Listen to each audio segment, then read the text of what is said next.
Bom dia, prezados irmãos e irmãs.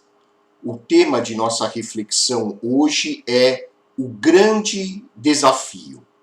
E a passagem bíblica para a nossa meditação se encontra na segunda carta de Paulo aos Coríntios, capítulo 5, versículos 11 a 21. Assim diz a palavra de Deus. E assim, conhecendo o temor do Senhor, procuramos persuadir as pessoas, mas somos plenamente conhecidos por Deus. E espero que também sejamos reconhecidos na consciência de vocês. Não queremos novamente nos recomendar a vocês. Pelo contrário, estamos dando uma oportunidade para vocês se orgulharem por nossa causa, para que tenham o que responder aos que se gloriam na aparência e não no coração. Porque se enlouquecemos é para Deus, e se conservamos o juízo é para vocês. Pois o amor de Cristo nos domina, porque reconhecemos isto. Um morreu por todos, logo todos morreram. E ele morreu por todos, para que os que vivem não vivam mais para si mesmos, mas para aquele que por eles morreu e ressuscitou. Assim que nós daqui por diante a ninguém conhecemos segundo a carne. E se antes conhecemos Cristo segundo a carne, já agora não o conhecemos deste modo. E assim, se alguém está em Cristo, é nova criatura. As coisas antigas já passaram, eis que se fizeram novas. Ora, tudo isso provém de Deus, que nos reconciliou consigo mesmo por meio de Cristo, e nos deu o ministério da reconciliação, a saber, que Deus estava em Cristo reconciliando consigo o mundo, não levando em conta os pecados dos seres humanos, e nos confiando a palavra da reconciliação. Portanto, somos embaixadores em nome de Cristo, como se Deus exortasse por meio de nós. Em nome de Cristo, pois, pedimos que vocês se reconciliem com Deus. Aquele que não conheceu o pecado, Deus o fez pecado por nós, para que nele fôssemos feitos justiça de Deus. Oremos. Santo Deus, nosso Pai, nós te agradecemos por esta importante passagem da tua palavra e pedimos que o teu Santo Espírito esteja nos iluminando e nos capacitando para compreender o que tu desejas de nós. Nós te pedimos, agradecidos, com o perdão de nossos pecados, em nome de nosso Senhor e Salvador Jesus Cristo. Amém. Enfim, após um longo e tenebroso ano, entramos em 2021. Praticamente todos nós recebemos inúmeras mensagens lá na última semana de dezembro, desejando a cada um de nós um próspero ano novo, com muita saúde, muito amor, muita felicidade. Claro, todos nós desejamos um 2021 mais leve, mais tranquilo em relação ao ano anterior. No entanto, sejamos realistas. O ano de 2021 está carregado de grandes desafios. Eu tenho ouvido comentaristas nos jornais, lido nas revistas e acredito que vocês também, jornalistas comentando que o ano de 2021 provavelmente será um ano difícil em vários aspectos.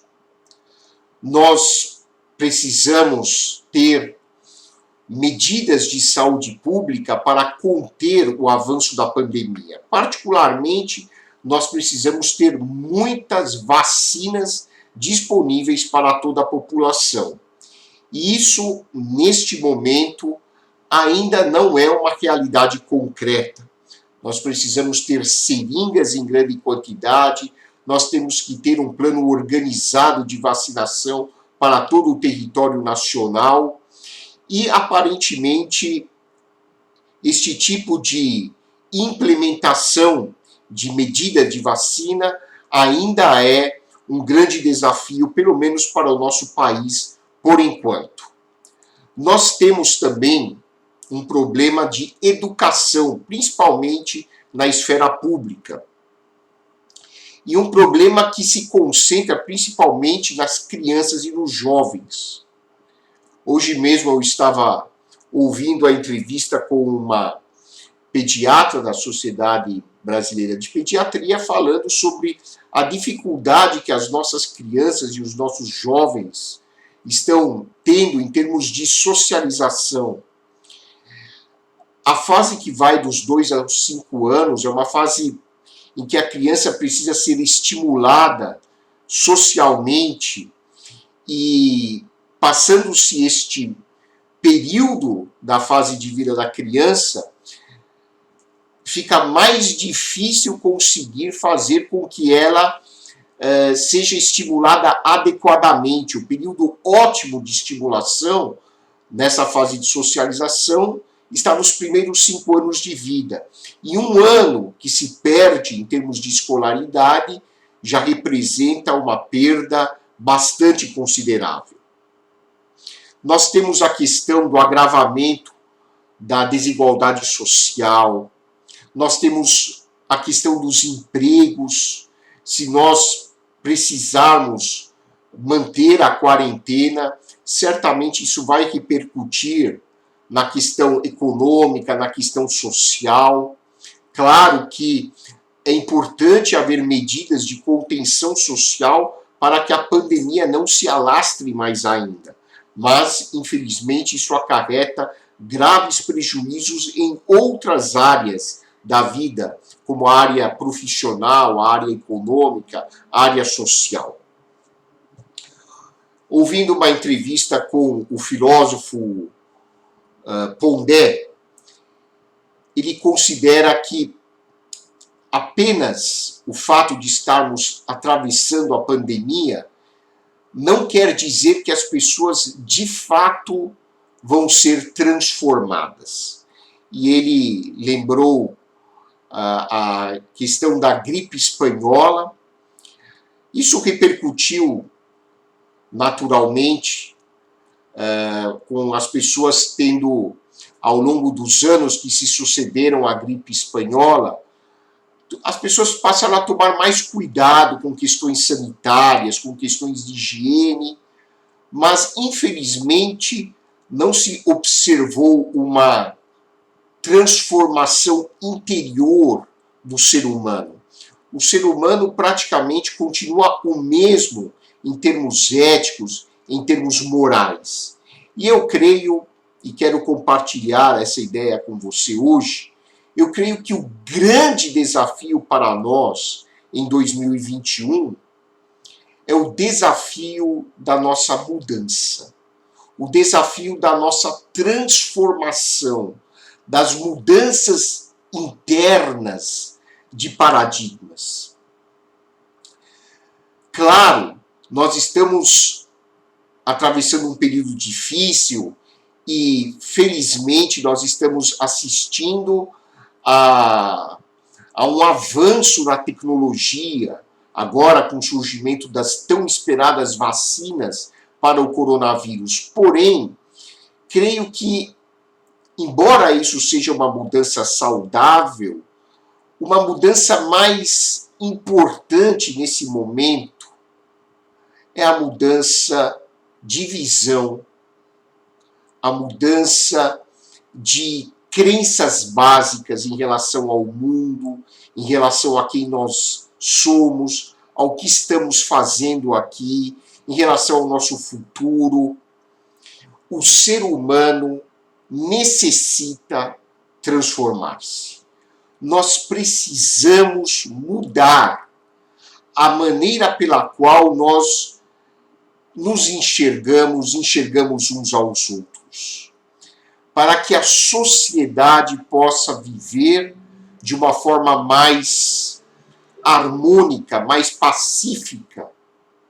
Não adianta apenas nós vivermos grandes transformações na área tecnológica, na área científica, se do ponto de vista moral, do ponto de vista espiritual, nós continuarmos exatamente nos mesmos patamares em que nos encontrávamos anteriormente. O ser humano precisa evoluir, e não apenas evoluir intelectualmente, embora isso seja importante, mas nós precisamos evoluir afetivamente, nós precisamos evoluir, nós precisamos progredir moralmente, espiritualmente falando. E nesse aspecto, a Bíblia traz grandes exortações para você e para mim, sobre a necessidade de nós crescermos, sobre a necessidade de nós nos transformarmos a cada dia, a cada momento, aproveitando todas as oportunidades para nós sermos pessoas melhores em relação ao que nós éramos no dia de ontem, por exemplo. Aliás, é bom nós encararmos a vida como uma grande escola. Você que já passou pela escola, você se lembra, você passou pelo ensino fundamental, depois você foi para o ensino médio, muitos foram para o ensino superior, alguns foram para a pós-graduação. Na questão educacional, nós procuramos progredir se as circunstâncias forem favoráveis. E isso que acontece, por exemplo, na área educacional, na área profissional, deve acontecer também na área espiritual. É importante nós progredirmos a cada dia. É importante nós procurarmos compreender qual é o sentido espiritual das nossas vidas. É importante nós procurarmos descobrir a nossa missão. Nesse sentido, nós precisamos ser transformados. E a Bíblia nos coloca Jesus Cristo como sendo o grande modelo para nós imitarmos, para nós seguirmos e assim deixarmos que o Espírito Santo trabalhe em nossos corações para que a cada dia nós possamos ser mais e mais parecidos com Jesus Cristo, com a forma de Jesus se comportar, com a forma de Jesus sentir, com a forma de Jesus pensar. Ele é o nosso grande modelo de aprendizado. Então, o grande desafio para nós é sermos nova criação em Jesus Cristo. O grande desafio é você e eu sermos novas criaturas. Criaturas com uma nova maneira de pensar, uma nova maneira de sentir, uma nova maneira de agir. Criaturas com novas atitudes. E tudo isso conforme o modelo que Deus nos deixou em Jesus Cristo. Como nós podemos ser novas criaturas? O apóstolo Paulo, escrevendo aqui na sua segunda carta aos Coríntios, elenca algumas características importantes sobre o que é ser uma nova criatura em Jesus Cristo. E a primeira característica que o apóstolo Paulo menciona é a consciência de Deus. Quando Paulo escreve a sua segunda carta aos Coríntios, ele tinha em mente uma situação que os coríntios estavam vivendo. eles estavam começando a duvidar da missão apostólica do apóstolo Paulo. Alguns da igreja de Corinto estavam dizendo: esse apóstolo Paulo, que se apresenta como apóstolo, não é grande coisa. Ele não tem uma oratória muito bonita, ele tem uma aparência meio franzina, ele não fala como os grandes oradores que nós conhecemos da filosofia. Ele só fala em humildade, ele só fala em valores que não nos interessam tanto. E Paulo, então, em resposta a esta situação vivida na igreja de Corinto, Paulo escreve esta segunda carta. A igreja de Corinto ficava na cidade de Corinto, que era uma cidade grega, uma cidade portuária, uma cidade com grande comércio. E as pessoas em Corinto tinham contato com várias pessoas do mundo. Havia muito dinheiro em Corinto. Então, os valores da cidade, da sociedade da época, eram valores que refletiam a economia local. Ou seja, as pessoas, mesmo as pessoas da igreja, muitas vezes se deixavam levar pela busca da opulência, pela busca da fama, pela busca do lucro no comércio. E imaginavam que a religião que deveriam seguir deveria ser uma religião que estimulasse esse tipo de visão. E Paulo, então, escreve dizendo que agora os coríntios deveriam perceber que eles eram novas criaturas em Jesus Cristo. E como novas criaturas em Jesus Cristo, eles deveriam ter algumas características. E a primeira dessas características era a consciência de Deus. Ou seja, uma pessoa que se declara cristã precisa ter consciência da importância que Deus tem na sua vida. O que Deus representa para você hoje? Quem é Deus para você? Ou o que é Deus para você? Qual o impacto de Deus na sua vida? Como Deus impacta os seus projetos de vida? O seu lazer, o seu trabalho, a sua família, os seus relacionamentos.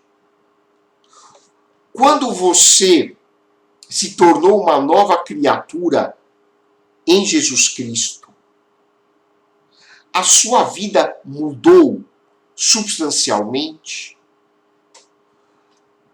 Qual a mudança que você percebeu a partir do momento em que você abriu o seu coração para Deus? O profeta Jeremias, escrevendo à sociedade judaica da sua época, lá no capítulo 9, versículos 23 e 24, transmite uma mensagem da parte de Deus. É assim que ele escreve: assim diz o Senhor, não se glorie o sábio na sua sabedoria, nem o forte na sua força, nem o rico nas suas riquezas.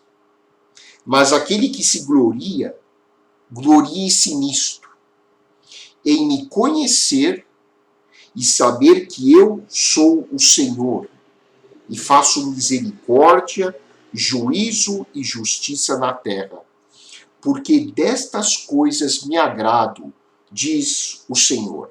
Vejam bem, nós vivemos em uma sociedade em que as pessoas se orgulham muito por terem conquistado isto ou aquilo.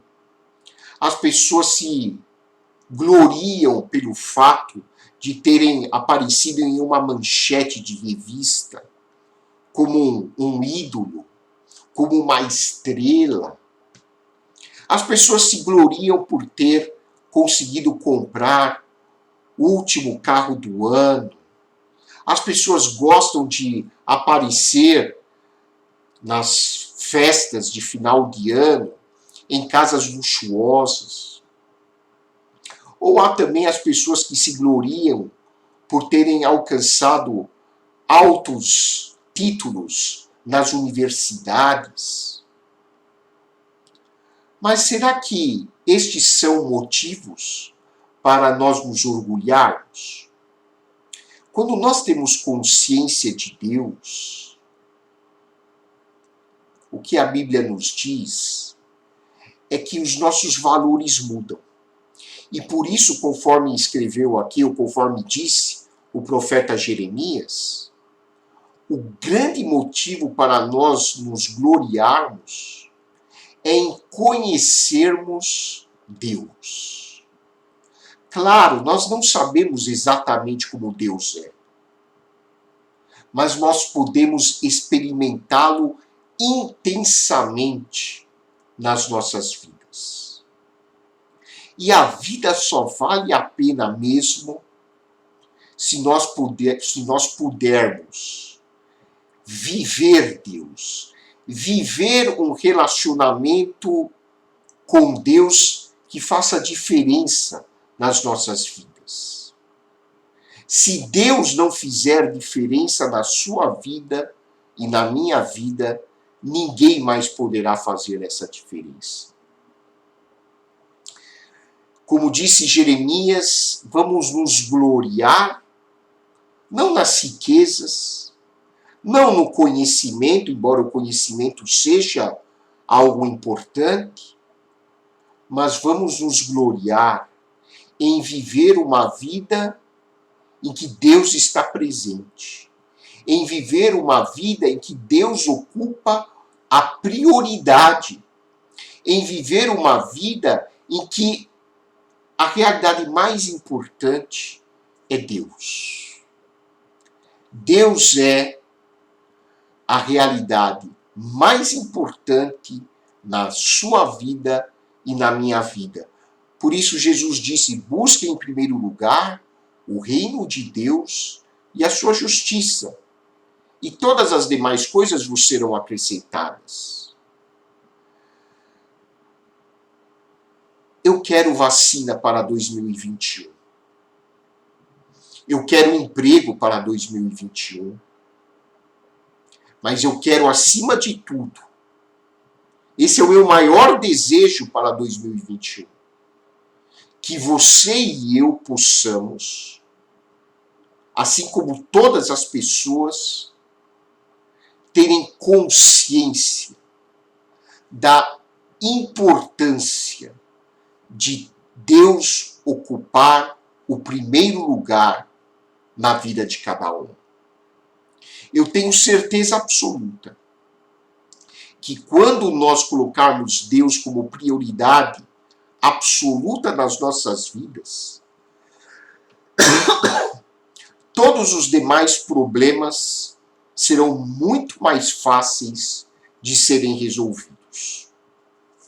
Em segundo lugar, o apóstolo Paulo escreve aos Coríntios que uma característica importante de uma nova criação ou de uma nova criatura em Jesus Cristo é a transformação.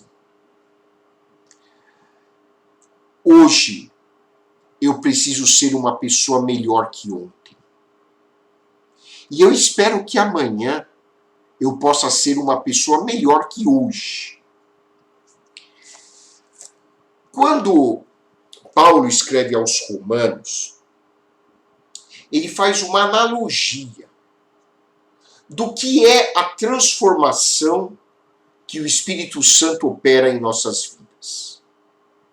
Ele diz assim, lá no capítulo 6 de Romanos,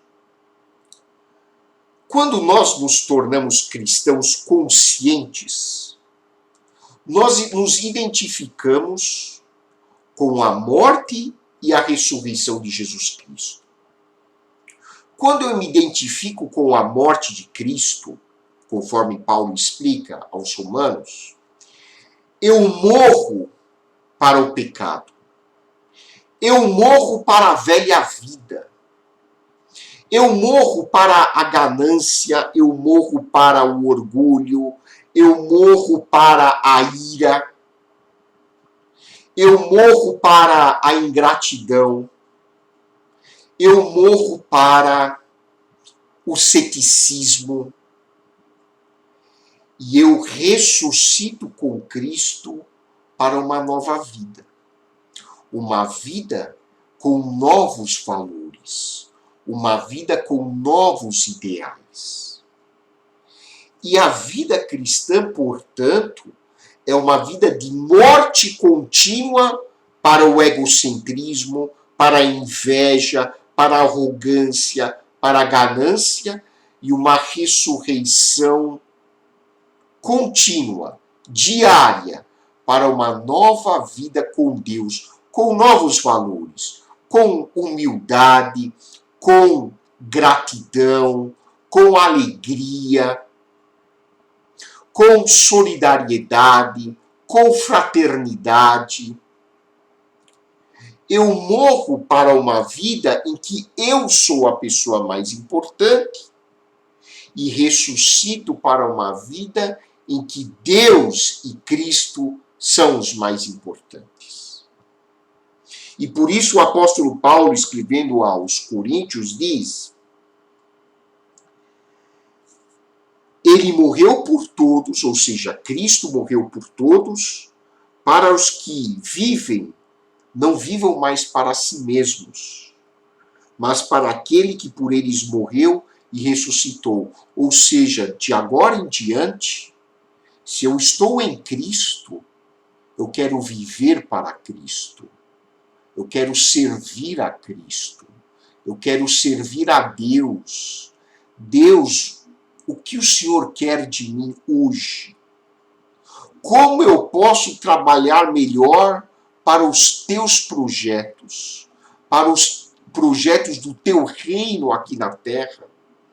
Eu me coloco à tua disposição, Senhor, para que o reino dos céus passe a ser uma realidade aqui na terra. Essa é a disposição de uma nova criatura em Cristo. Nós passamos a viver com o nosso foco não mais em nós mesmos, não mais em nossos próprios interesses pessoais, mas naquilo que Deus deseja de nós. Isso não significa que você não possa mais ter seus próprios interesses. Não significa que você não possa sonhar mais. Mas submeta os seus projetos, os seus interesses a Deus e a Cristo.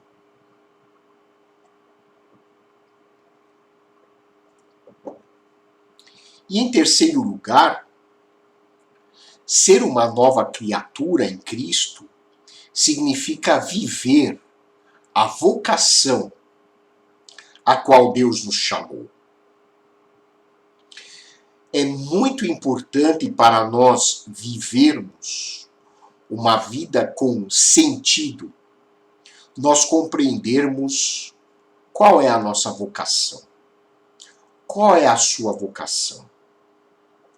O apóstolo Paulo diz aqui, no versículo 20, que nós somos embaixadores em nome de Cristo. Nós somos aqueles por meio dos quais Deus exorta a humanidade para que se reconcilie com Ele. Esta é uma vocação que cabe a você e a mim. Nós temos outras vocações. O apóstolo Paulo, escrevendo aos Romanos, diz que existem vários tipos de vocação. Sabe uma maneira interessante de você descobrir qual é a sua vocação? A palavra Dom em grego, na Bíblia, é carismata. Carismata tem a raiz da palavra graça, porque é um favor imerecido da parte de Deus, que você e eu recebemos, e também tem a raiz da palavra alegria. Ou seja, a sua vocação está ligada àquilo que você tem prazer em fazer. Aquilo que quando você faz, você se sente alegre. Então, quando você faz algo com alegria, muito provavelmente, este é seu dom. Esta é a sua vocação. Uma nova criatura em Cristo trabalha no sentido de aprimorar e desenvolver a sua vocação aqui na Terra. Porque Deus vai instalar o seu reino entre nós a partir de você, a partir do seu trabalho, a partir da sua vocação. Você, com o seu trabalho, é um embaixador em nome de Cristo. Você foi escolhido por Deus para trabalhar aqui no sentido de ajudar as outras pessoas a conhecerem também o amor e a graça de Deus. Portanto, que neste ano de 2021, você e eu possamos ser transformados a cada dia. Que você e eu possamos ter consciência da presença e da importância de Deus em nossa existência.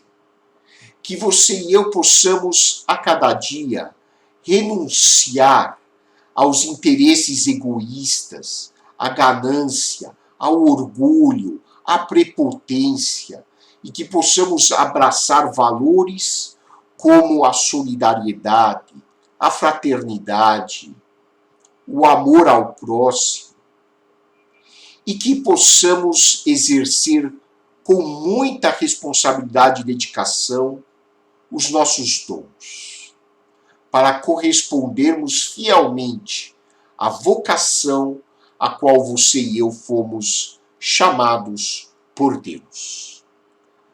Desejo a você um maravilhoso 2021, que Deus conceda a você e a sua família muitas vitórias, muitas bênçãos, muita paz e muita saúde. E que, acima de tudo, você possa ser realmente uma nova criatura em Cristo Jesus. Lembre-se desta frase que o apóstolo Paulo escreveu em 2 Coríntios, capítulo 5, versículo 17. E assim, se alguém está em Cristo, é nova criatura. As coisas antigas já passaram, eis que se fizeram novas. As coisas antigas da sua vida já passaram. Deus está renovando a sua vida hoje. Deus está renovando a sua vida a cada momento da sua existência, para que você, por meio do Espírito Santo, possa, a cada dia, ser mais e mais parecido com o nosso Senhor e Salvador, Jesus Cristo. Amém. Oremos. Santo Deus, que o teu Santo Espírito continue nos transformando para que sejamos de fato nova criação em Cristo Jesus.